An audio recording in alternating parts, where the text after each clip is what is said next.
2 Corinthians, Chapter 9, The Collection for Christians at Jerusalem.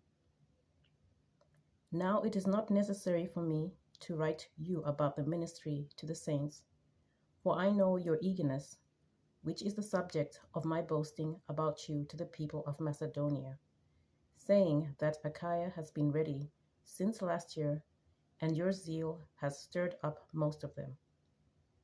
But I am sending the brothers in order that our boasting about you may not prove to have been empty in this case, so that you may be ready, as I said you would be. Otherwise, if some Macedonians come with me and find that you are not ready, we would be humiliated, to say nothing of you, in this undertaking.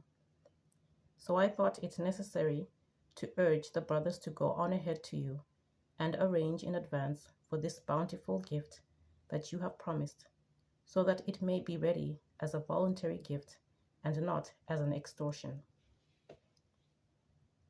The point is this: the one who sows sparingly will also reap sparingly, and the one who sows bountifully will also reap bountifully.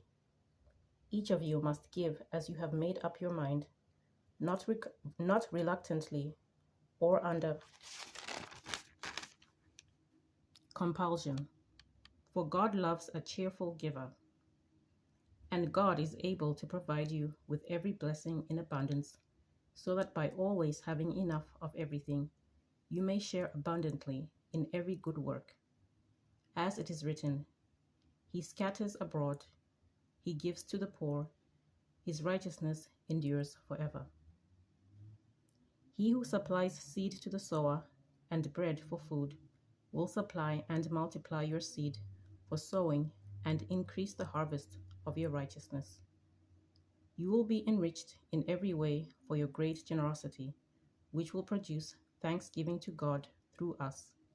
For the rendering of this ministry not only supplies the needs of the saints, but also overflows with many thanksgivings to God.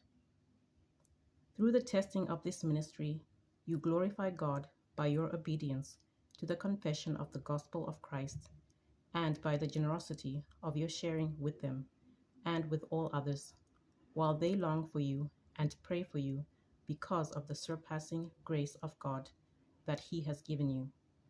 Thanks be to God for His indescribable gift. Chapter 10. Paul defends his ministry. I myself, Paul, appeal to you by the meekness and gentleness of Christ. I who am humble when face to face with you, but bold toward you when I am away. I ask that when I am present I need not show boldness by daring to oppose those who think we are acting according to human standards. Indeed, we live as human beings, but we do not wage war according to human standards, for the weapons of our warfare are not merely human, but they have divine power to destroy strongholds. We destroy arguments and every proud obstacle raised up against the knowledge of God, and we take every thought captive to obey Christ. We are ready to punish every disobedience when your obedience is complete.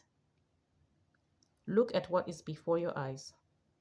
If you are confident that you belong to Christ, remind yourself of this, that just as you belong to Christ, so also do we.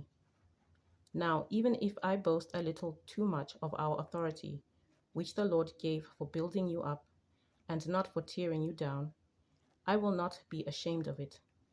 I do not want to seem as though I am trying to frighten you with my letters. For they say, his letters are weighty and strong, but his bodily presence is weak, and his speech contemptible. Let such people understand that what we say by letter when absent, we will also do when present. We do not dare to classify or compare ourselves with some of those who commend themselves. But when they measure themselves by one another and compare themselves with one another, they do not show good sense.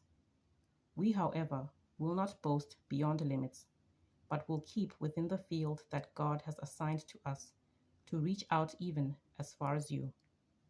For we were not overstepping our limits when we reached you. We were the first to come all the way to you with the good news of Christ. We do not boast beyond limits, that is, in the labors of others, but our hope is that as your faith increases, our sphere of action among you may be greatly enlarged, so that we may proclaim the good news in lands beyond you, without boasting of work already done in someone else's sphere of action. Let the one who boasts boast in the Lord. For it is not those who commend themselves that are approved, but those whom the Lord commends.